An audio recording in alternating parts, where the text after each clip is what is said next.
Hello, everyone. My name is Anna Kwan, Chair of HERDSA Hong Kong Branch. On behalf of HERDSA Hong Kong, I would like to welcome you to HERDSA Webinar 9, From Bandit to Substantial Transformation. We have more than 120 colleagues registered for this webinar.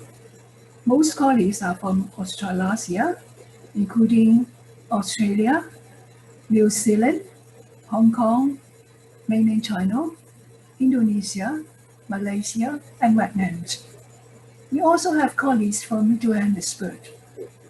We feel very pleased to have you joining us today. First of all, let me explain a little bit about the arrangement of this webinar. The three elements are panel sharing, panel discussion, and the Q&A section in the middle. You are most welcome to submit your questions in the chat box anytime, or ask questions directly during the section. In Hong Kong, as in other places, social distancing has become our new normal. Last December, I saw a decoration arranging Christmas tree with social distancing. These trees looks like scattering apart, but they are actually connected together by lines on the floor. When I was walking around and taking photographs of these trees, I have a feeling that this is exactly what we have been doing. We have been working hard to connect our students and engage them in learning during the pandemic. While we are working on bandit solutions, we would come up with questions like, do this bandit solution works well? Are we changing our practice in higher education? When we are back to normal, will these changes become substantial and even lead to a transformation? In this webinar, we are most delighted to have 6 distinguished colleagues joining us in the panel to share with us the major shift and experiences in learning and teaching and implication for higher education. We have Dr. Calvin Chen from Department of Applied Social Sciences, the Hong Kong Polytechnic University, Dr. Teresa Kwong from Center for Holistic Teaching and Learning, Hong Kong Baptist University, Dr. King Chong from Teaching and Learning Center, Lingnan University, Dr. Beatrice Chu from Center for Education Innovation, Hong Kong University of Science and Technology, Dr. Kwasha Wong from Office of the Chief Information Officer, City University of Hong Kong, Professor Paul Lam from Center of Learning Enhancement and Research, the Chinese University of Hong Kong. Dr. Calvin Chen, would you like to start first? So let's get started. I'll put my timer on and see if I can challenge myself to get it done in 3 minutes. To start anything transiting from a band-aid solution to a more sustainable transformation, to infuse blended and online learning into our curriculum in higher education, we need the infrastructure. And I would like to highlight some key issues and thoughts for you to consider, particularly maybe from a cross-cultural Australia, Hong Kong contrast. So you get to see what types of problems that we are encountering and how similar and how different might that be when compared to yours. So we all know that schools are getting close. Not only universities, but secondary schools, as well as K-12 sector. So everyone in the educational sector is not excluded, okay? And we are all being affected by the fact that we can never anticipate when lockdown will come back, or we will have partial face-to-face classes allowed with certain limitations, and it's recurring, it's back and forth, is high and low. So we never know, at least in the next 12 to 18 months, that how many face-to-face sessions can we do. So in most circumstances, we need to rely on online delivery or a mixed mode to get it done. And I looked up this chart before starting today's session and learned an interesting figure when comparing Hong Kong and Australia. Interestingly, in Australia, there are only around 20% of educators that prefer to stick to in-person or mostly or entirely in-person delivery of learning. On the other hand, in Hong Kong, it's the opposite. We have only 20% of educators who are willing or wanting to go entirely or mostly online. So I guess the preference or the preferred mode or the level of saturation of people getting comfortable in online delivery is quite different between what you have in Australia and New Zealand and what we have on the other side of the Pacific Ocean.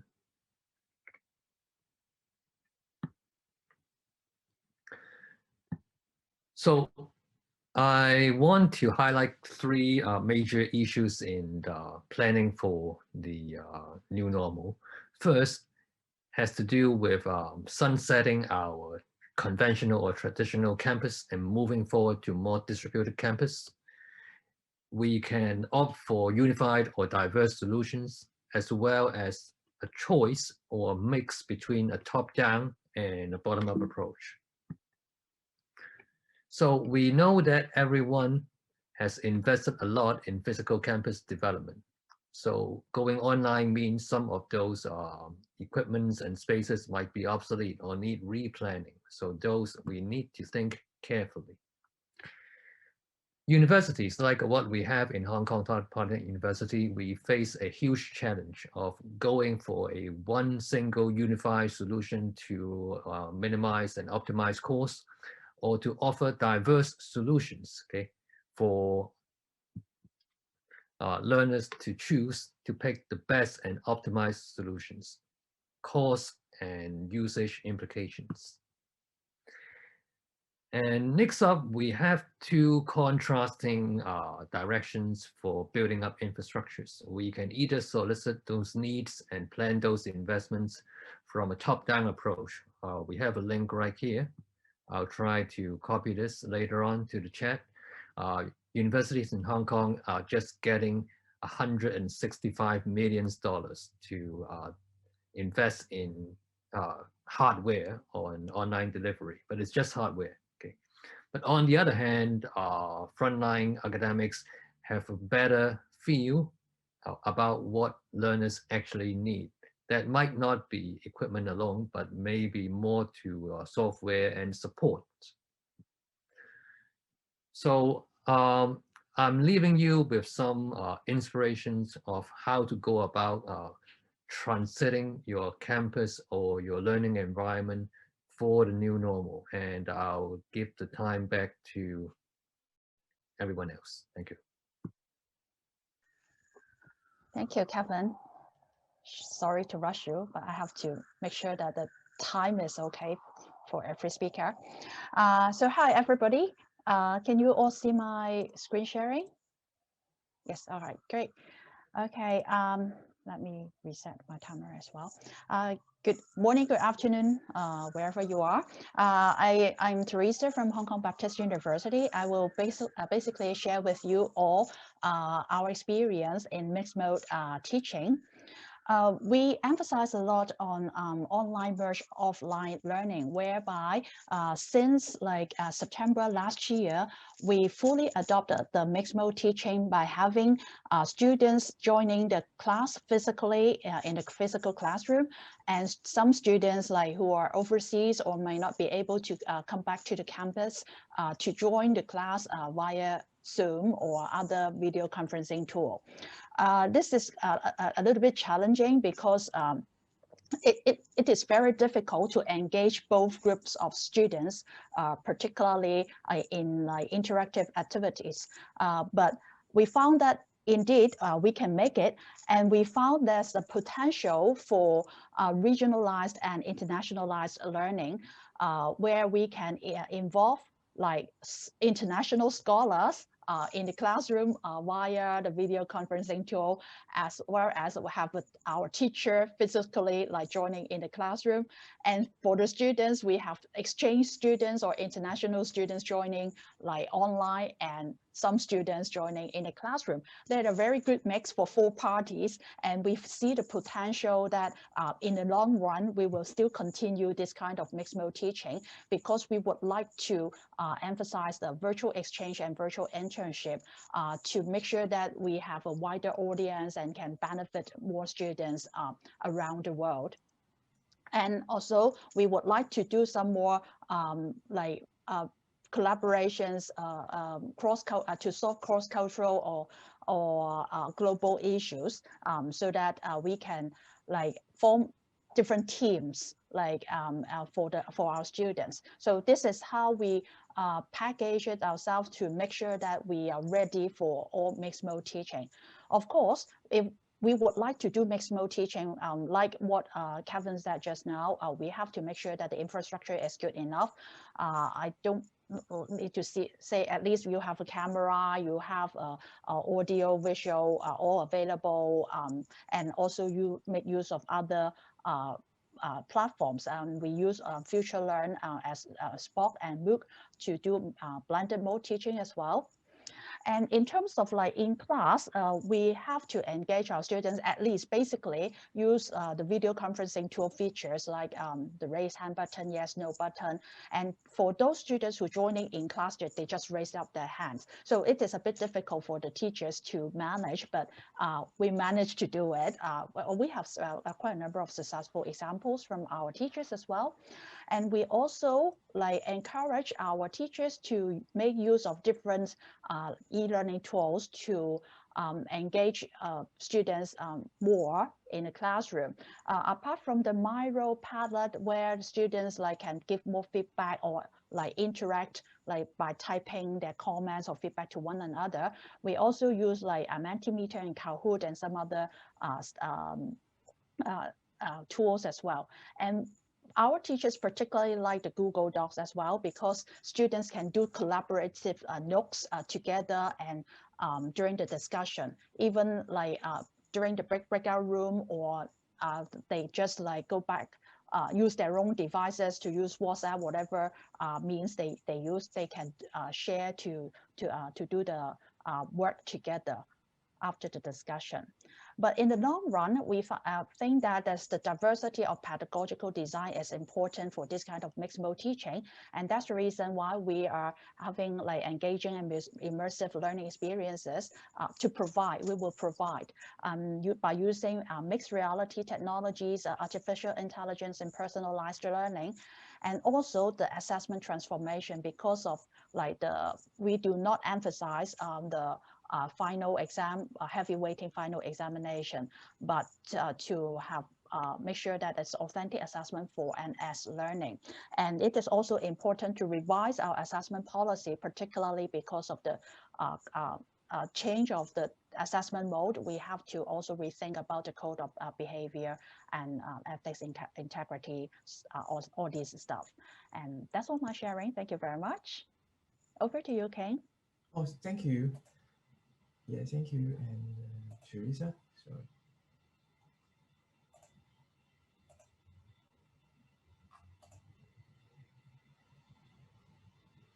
And yes.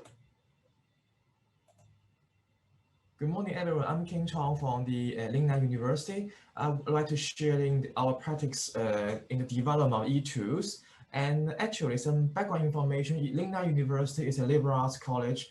It's a liberal arts university, one of two. I believe Lingnan and the Better University are two public universities under UGC funding to promote the liberal arts educations. We all know liberal arts college have tradition of emphasizing on face-to-face teaching. for example, because of the to promote the close faculty-student relationship, and also the small class. So there is always a room for us to promote the technology-enhanced learning. So the Lingnan University is constantly and consciously promoting to do so. For example, here we are always developing the innovative teaching and learning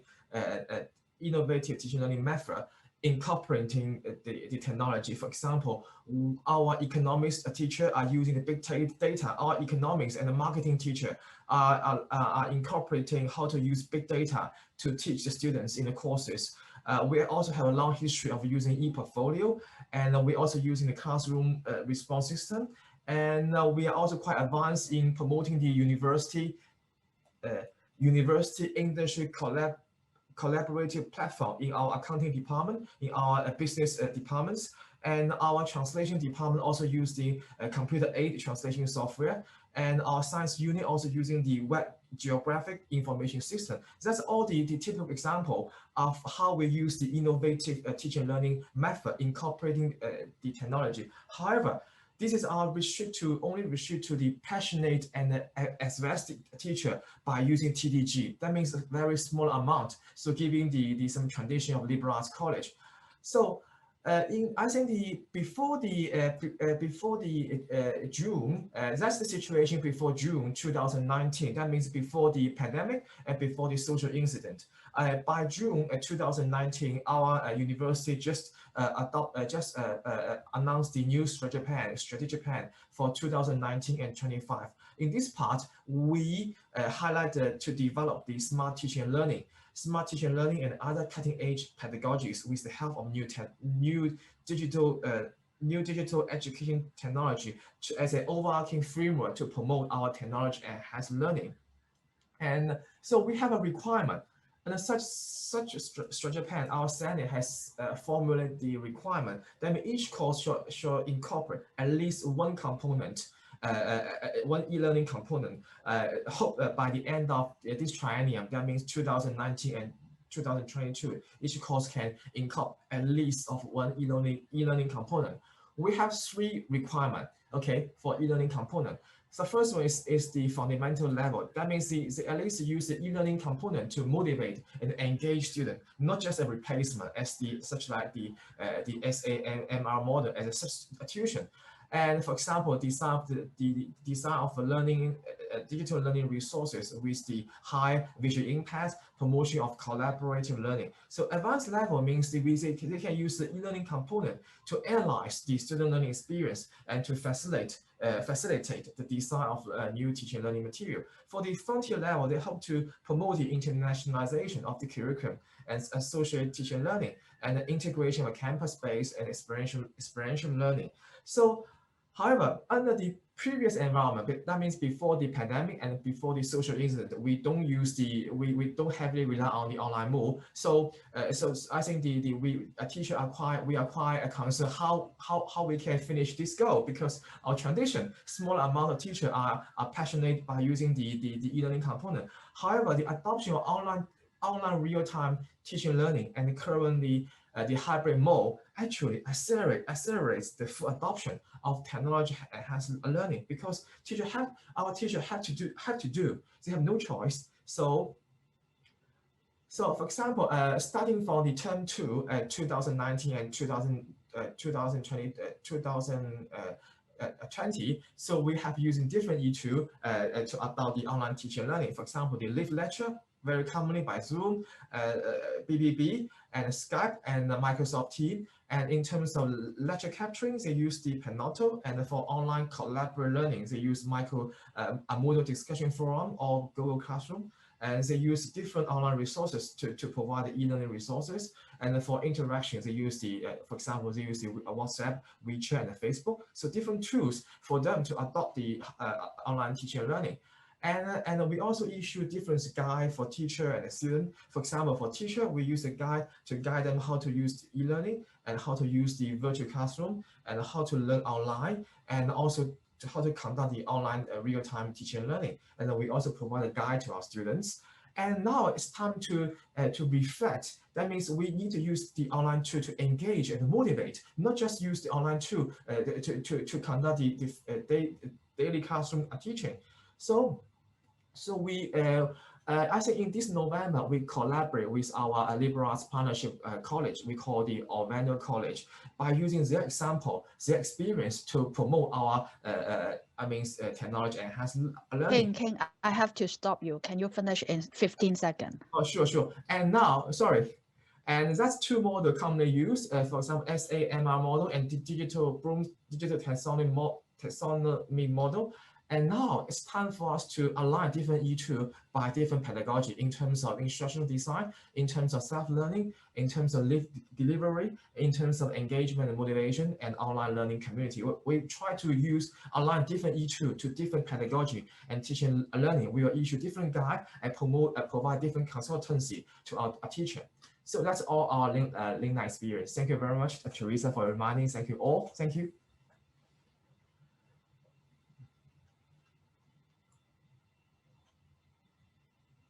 Sorry. King, please stop sharing. Sorry. Beatrice? Is it Sorry. Beatrice? Yes, it's me. Yes. Okay, right. So let me do this. Okay, so good morning, everyone. So I'm Beatrice from the Hong Kong University of Science and Technology. So today I will share some thoughts about can we sustain the virtual lab experience post-pandemic. So there are actually a few questions that I start to think about when I prepare for this panel discussion. So the first question is, can we actually draw some new insights based on the virtual lab experience? Can we, based on this, to redesign the lab experience for students? So is it possible that some of the typical pain points of a traditional lab can it be addressed by this virtual labs delivery? And also, can we, based on the experience, reimagine how we can teach practical skills training in the future of higher education, as we know that it will move online gradually for some part of this teaching. Right, so the typical pain points of the typical laboratory class, I think a lot of you might experience the limited lab space that is not possible to cater for the growing number of students. The class time is a lot of time is very long for lab class. It's very difficult to schedule it. There's not enough equipment, so students need to work in groups. That means they're not very engaged. Not all students are very engaged in the lab. Students find it boring because a lot of time they follow these more cookbook type of procedures and they don't know why they need to do it, and they don't know whether procedures that they follow, what does this really lead to. And a lot of time they don't really prepare for it. And ultimately as well, if we just use a lab report, is this an effective way to evaluate students' practical skills abilities? So at our university, the faculty, we tried out various ways during the pandemic time. So the first type is a pre-recorded videos that of technicians performing the lab and then send it to students. Students watch it and then they complete the lab report. This way is very passive, which lab should be active. So another way that faculty have tried out is they do live online synchronous online demonstrations. So the instructor and the technicians, they perform the experiment. At the same time, students can ask questions and they can also ask student questions. So the engagement is a little bit improved as compared to the pre-recorded one. And the third type, some of the instructor, they actually send out experimental kits to the student at the beginning of the semester. So during the class time, they will be breakout into breakout rooms with about 5 to 6 students. So they will work on the experiment at home, and each of the breakout room, there will be a teaching assistant there to guide the students to work through the experiment. And finally, there's another type that we actually tried out. It's a year 1 cornerstone engineering course. It's a more on the makerspace type of project. It's a design project. Similarly, the instructor will send out all the experimental kits to the students at home so they can actually do it and work out the prototype at home. And during the semester, they will learn through the necessary theory and knowledge, and then they will build a prototype at homes. Student will either produce videos to demonstrate the prototypes, or they will have online sessions to demonstrate it. So all these are the things that what we have tried. So based on this, so I think we can try to dig out what really works and what actually work quite well. So for the online experiment, so the one that we send the kit to the students, so it's actually showed that students are actually more prepared as compared to previously, because they need to work on the experiment by themselves, and they are actually being grouped in a really small group. And through that process, they need to be prepared. There are more better student engagement with the TAs, even with the TAs in there. So the TAs can actually improve the facilitation skills of the teaching assistant. And the video-based one, we think that it can actually work that for some simple procedures type of training, but I think it's necessary to incorporate some interactive questions in it to challenge student understanding. So like more instructional type of videos. So what next? So what can we do next? I think based on this experience, so can we actually produce some scenario-based interactive videos with pathway for students to choose, such that it will end up with different results for lab training? Can we do some more simulation types of app or game for students to simulate the experience? Can we leverage on the AR, VR, MR, mixed reality technologies to produce a more immersive type of virtual lab experience to the students? As well as can we leverage on the motivational design of gamification and game-based learning to turn lab class to be more engaging? So these are just some big questions for everyone to think about. We don't have the answer yet, but these are things that we are trying out now. Thank you. That's all for my sharing. Prasha.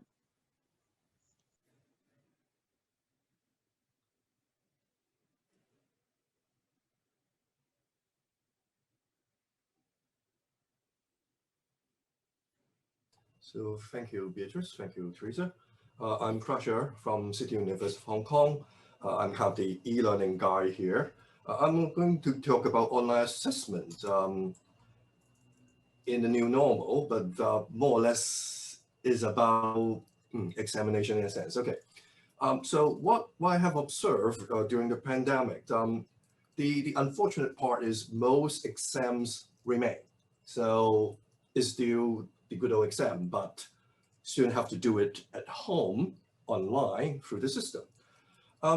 So colleagues kind of convert closed book exam to open book ones in some cases, or increase the difficulty or quantity of the question. So kind of make it more difficult. And the way to avoid cheating is mostly using invigilation solution online. Could Zoom, could be responders monitor. So what I found was we kind of strongly rely on technical solutions. I see my video may not be very good, but anyway, no worry about it. So in a sense, it's the learning management system, the Blackboard, Canvas, Moodle, whatever, plus Zoom, responders monitor, Proctorio, any kind of proctoring solution.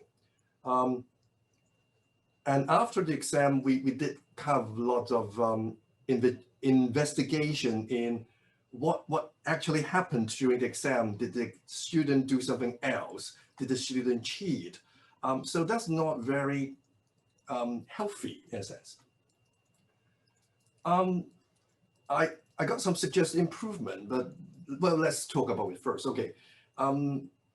How about increasing the weight of continuous assessment so we don't rely too much on examination?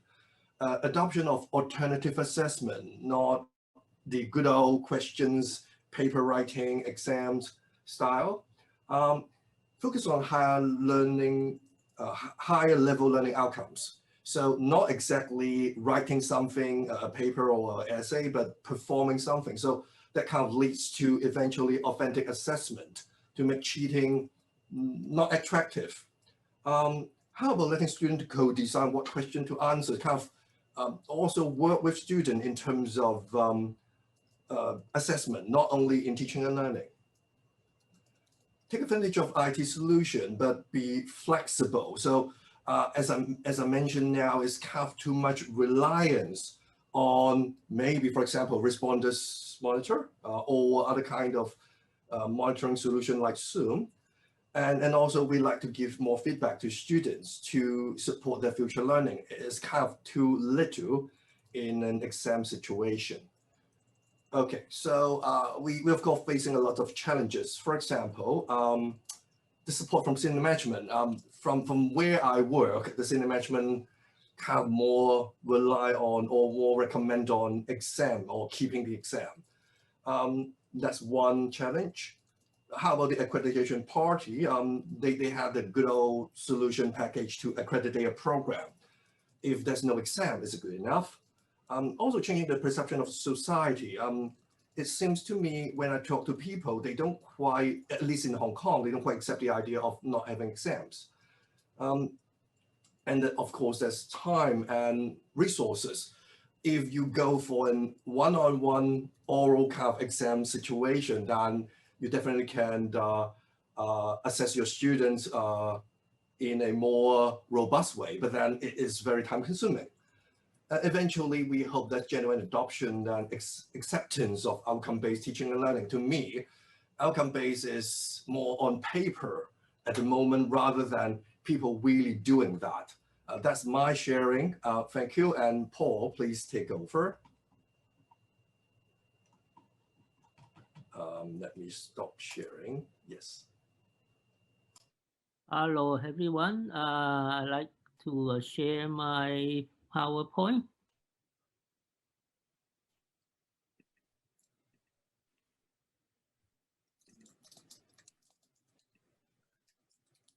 So can you see it? Okay, thanks. Yes. So I'm from the Chinese University of Hong Kong, and I would like to give you some views from our teachers and students concerning the online teaching experience. Actually, we have done a few rounds of teachers and student surveys since a lot of the, not only a lot, I think most of the teaching turned online. But because I have only 3 minutes, I select only a small part of the data we found, or the result we found for sharing today. The data come from only the student survey, the first round and the second round, and you can see the dates and the number of total responses we collected, and it is about the experience last year. So honestly speaking, perhaps personally myself, originally I was quite worried about online teaching. I thought the result could be bad because I would say not all of our teachers and students have e-learning experience or have a lot of e-learning experience, but suddenly they are told to do everything online. We originally thought, wow, it might be really bad things might coming, not at least my own personal thought. But now, as you can see from the data we collected, our teachers and students, they have been brilliant. They have been adjusting to the thing so brilliantly. Of course, I would say through our support as well. We have been supporting them also quite well. The numbers here, you can see, at least I would say the infrastructure, the internet, they have been very smooth. The Zoom platform we use have been doing the job. The numbers show if more than 90% of our students, they thought it is smooth enough. In the first round, in the second round, it's the same, it's over 90%.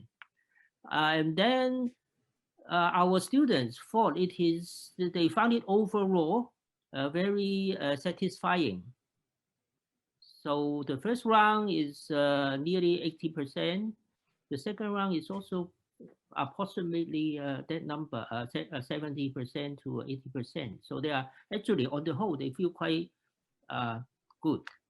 And then the numbers here, the first round, the students said they have been using a breakout room, the chat a lot, breakout room in the online teaching 60%. In the second round, wow, it's even more interactive. The teachers and students, they have learned very quickly. And in the second round, most of the students were using breakout room in the teaching, in their learning, because the teacher used it.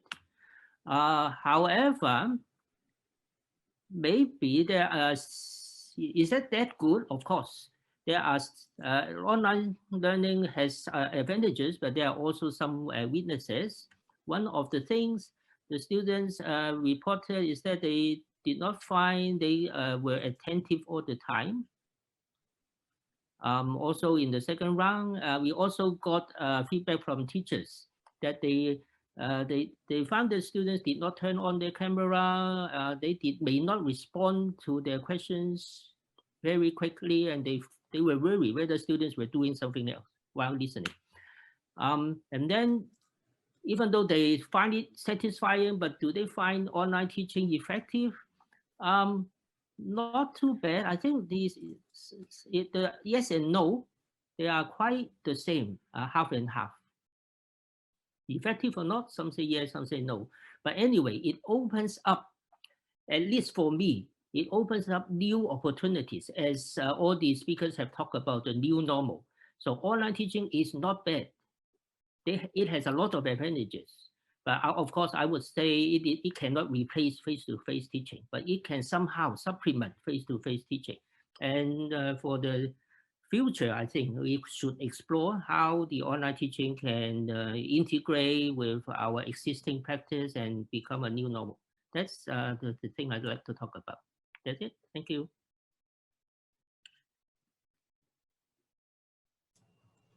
So thank you, Paul. I believe it's a good time for us to start some Q&A. Anna, anything to add before that? Yes. Yes. Yeah. Now it's time for a Q&A section. So, Dr. Kusha Wong, the Vice Chair of HERDSA Hong Kong, you will conduct this Q&A section and the panel discussion on the next. Kusha, please. Thank you, Anna. Teresa, I believe you have followed the chat box along. So, would there be anything hugely important you want to bring up first, please? I think something about assessment would be, the way forward. The future, the things that we have to discuss, like particularly the assessment methods, as well as the integrity because of like an online exam and so forth. Yeah. Well, definitely. At least as I mentioned, at least in my institution, it looks like exam will stay for quite some time because of the perception of senior management is more in that direction. I'm not sure how it happens elsewhere in the world. Maybe in a better situation. Of course, Teresa, you have mentioned that in Baptist U, the university really considering changing all the policy to more embrace the use of alternative assessment. I believe Sarah Jane in our audience has shared some interesting insights with us. I'm under the impression that she shared with us business school in Australia. They are more flexible in converting conventional exams to more authentic assessment. But in Hong Kong, we are bound by all the professional bodies, including the Hong Kong Management Association, the ACCA accreditation, certified financial analysts, and in our discipline, the Nursing Council and the Social Work Board. They do reviews every 3 to 5 years, and I believe it would take decades for them to either consider allowing their registered workers to be accredited with continuous and authentic assessment. So we need time, we need work. The road is long, but we need to work hard. Well, thanks for pointing out that, Kevin. Paul, yes. Yes, I would say we should work in both directions. The two directions I mean, first, in the first direction, we need to find and continue to explore good technology so that we can have secure, safe, and fair online examination. But on the other direction, like Kevin talked about, we should promote, take this as an opportunity to promote alternative assessment, authentic assessment. And that's actually what we have been trying to do, right? Because not everyone can accept the new assessment methods, but it is a good chance anyway. So, but technology, some still want the high-stake exam. We still need to serve them with good technology. I have a verbal response to Sarah Jane. What can we do to enhance the skills in the authentic assessment to make it more convincing and credible?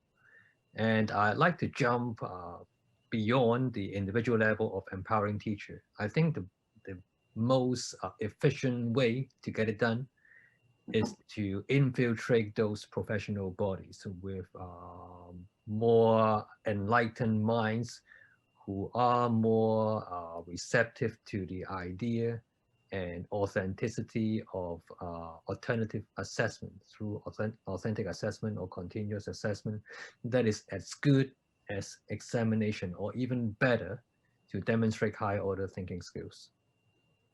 Well, thanks a lot, Kevin. Maybe I should try to see if there anyone like to ask question orally. If you like to do so, please raise your hand and unmute yourself. Anyone? Or the chat room is still preferred?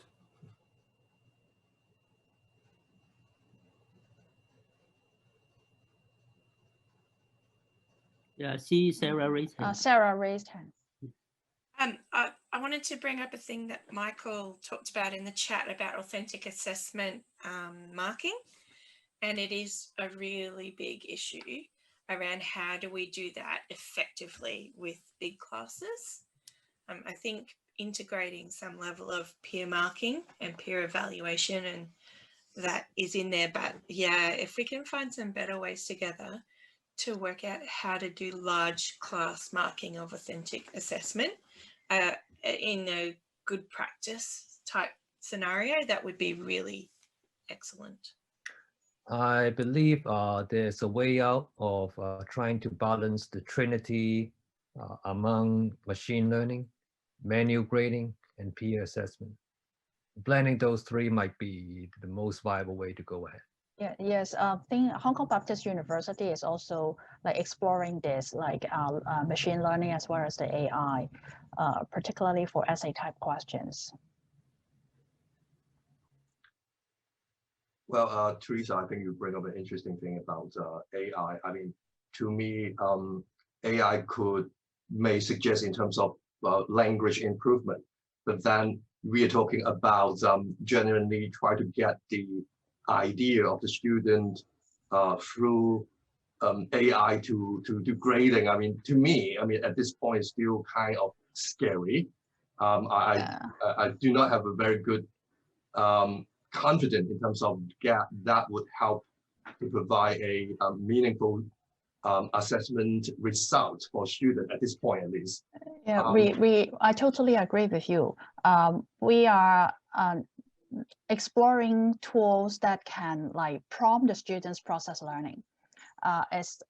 From machine learning and AI, we are identifying possible tools that can, like if students respond to a question, the machine can prompt the students to think further for another question. We actually found like one platform might be of useful, but I don't want to like, I'm not sure if you have heard about the Cognii, but then we are exploring it, but like still like in the discussion, like in the university, but we are not like thinking of just an AI that to help do the marking, but to prompt the students to think further. Okay, thank you, Teresa.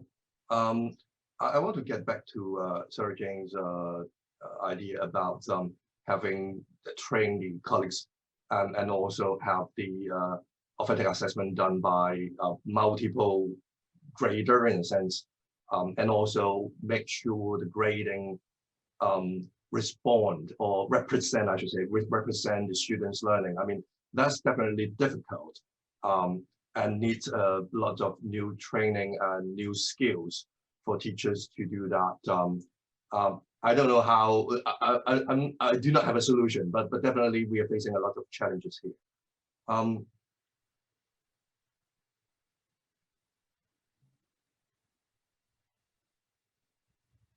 Any other questions? Let me. Actually, I want to ask Beatrice about the lab, experiment element. We also have the similar problem here. I like the idea of you sending students certain equipment so they can perform some of the lab sessions at home. But then for heavy machineries, you definitely cannot do that. No. So students can only have a visual experience of the heavy machinery.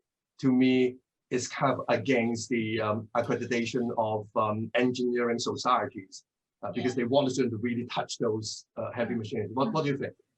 I think for what we tried out, I think what to me it's for those kind of more entry level type of course, and definitely is for all the dry lab, not the wet lab. Okay, dry lab, yeah, it's easier to do. Engineering, you just send them a PCB board and then they can test out some simple experiment at home. When you mentioned about this machinery thing, I think it's, yes, I think for higher level course, students do need to go back to really work on this apparatus. So those are the, I think in the longer term, I think now everybody is just think out what they can do, okay, to get that through the COVID. But I think in the longer term, a lot of the challenge that I mentioned is about the lab space, the scheduling. So those more large class base of lab, type of lab, then maybe it's possible that you really send the kit to the, some kit to the student at home and then they can work it out there. I totally agree. I mean, when you, as an engineer, they need to be accredited as well. So they really do need some real hands-on practice using those type of machines.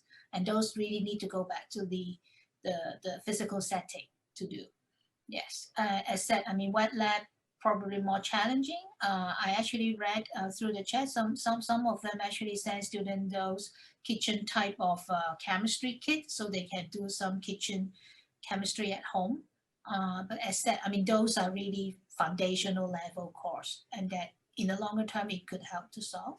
Yes, and I think for these, if you are more onto this machine type of handling skills, nowadays, of course, if we really move forward to use this AR mixed reality type of technologies with the HoloLens that Microsoft developed, so it's they actually do this in the real life vocational training. People use it for to have this hands-on practice with those machines. Yes. Well, thank you, Beatrice. Hi, Anna. I'm aware of the time, so shall I just ask the panel members to have a quick sum up? Okay, so maybe I go with Kevin first. Could you have your last word about your view? Well, I would like to stick to the advocacy of lobbying for systemic changes, because there's only so much that individual teacher training can do. Okay, our Hong Kong government is throwing 165 million on hardware, but in that proposal, they are not allowing staff costs and recurring expenses. So in the next few years in Hong Kong, we have the challenge of convincing our policymakers, convincing our university provosts, convincing our faculty heads to invest in human costs that make those equipment utilized and worthwhile investment. Okay, thank you, Kevin. Teresa? I don't have much to add, because like what Kevin said is like the government is indeed trying to help all the universities in Hong Kong to like move towards to mixed-mode teaching. So, but of course, like the staffing cost is the most important thing that we have to think about. Thank you, Teresa. Beatrice? Yes, I think I'm a bit more optimistic. Of course, there are lots of constraints. I think the pandemic actually showed everybody that we can make a change if we have to. We know that we need to change, not because of the pandemic. I think the world changed so fast now. In terms of TNL, we really have to change to use new way to deliver, engage our students. So I think the pandemic opened up a good opportunities for everybody to believe that we can make a change. If we forced to, hopefully we don't need to force to do it in the future. So, yes. Okay, thank you, Beatrice. Paul? I would say the changes, yes, I would mention that the management is a very important factor, whether the good changes are going to stay and to happen. So I would say the management should collect more evidence, and they also need to be very open to all happening now. Because, for example, some management are still worried about cutting face-to-face teaching time, things like that. I think in the near future, the university, the managements of the university that are more open-minded and they are more flexible will take more advantage from what's happening now. Thank you, Paul. My last word here is well, this shows with the current technology, we can actually do a lot, even the situation is really bad. So we have shown that as human beings together, we can achieve a lot. And also from the situation, we know some of the methods that we have been using may not be the best. So also the time to make changes, improvement, and so on. That's why I see. Anna, back to you. Sorry, can I add one more point before Anna? Sorry, Anna. Sorry. Yeah. It's like we haven't talked about the professional development, which is actually very important. We have to support all colleagues in the university to have such move, or else they will feel alone. And that's the teaching and learning center's job at this, like, oh, I'm in teaching and learning center. So that's the reason I find it very important. I have to emphasize it because we haven't have anyone like today to talk about the professional development. Colleagues, time passed quickly. This webinar is coming to an end. We would like to thank our distinguished panel members, Dr. Kevin Chen, Dr. Teresa Guang, Dr. King Chong, Dr. Beatrice Chu, Dr. Crusher Wong, Professor Paul Ling. Thank you so much for joining this webinar and sharing your valuable experience and insight with us. We are most thankful to the Center of Learning Enhancement and Research, the Chinese University of Hong Kong, to cooperate this webinar with us. We would like to thank Professor Dennis Sharma, the HERDSA President, all HERDSA branch chairs, and Jennifer Ugaro of HERDSA Office for the great support for us in formulating and promoting this webinar. We are thankful to Tim Beaumont of University of Melbourne, the coordinator of HERDSA Webinar 8, to share with us his experience.